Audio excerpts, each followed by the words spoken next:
हमारे पहले 2 वीडियो में आपने देखा कि भगवान विष्णु ने प्रथम अवतार में मत्स्य रूप लेकर वेदों की रक्षा की, दूसरे अवतार में कूर्म रूप में समुद्र मंथन में देवों की सहायता की और अब प्रस्तुत है तीसरा अवतार वराह अवतार। जब राक्षस हिरण्याक्ष ने पृथ्वी को समुद्र में डुबो दिया, तब भगवान विष्णु ने वराह रूप धारण कर अधर्म का नाश किया।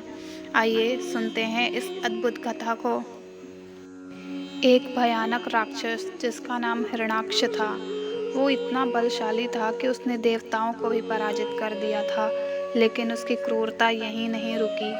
एक दिन हिरण्याक्ष ने अपनी शक्ति के अहंकार में आकर पृथ्वी माता को ही पकड़ लिया और समुद्र की गहराइयों में छुपा दिया।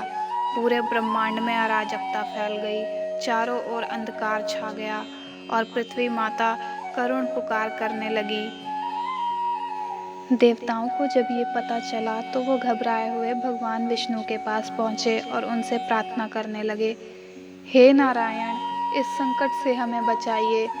तब भगवान विष्णु ने देवताओं से कहा कि धर्म की रक्षा और अधर्म के नाश के लिए मैं एक नया अवतार लूँगा। मैं वराह रूप में प्रकट होकर पृथ्वी माता को वापस लाऊंगा। तब भगवान विष्णु ने वराह रूप धारण किया। उनकी गर्जना से तीनों लोग कांप उठे। वे वेग से समुद्र में कूद पड़े और समुद्र की गहराई में जाने लगे। नीचे गहरे अंधकार में हिरण्याक्ष खड़ा था। जब उसने भगवान वराह को आते देखा तो वो हंस पड़ा।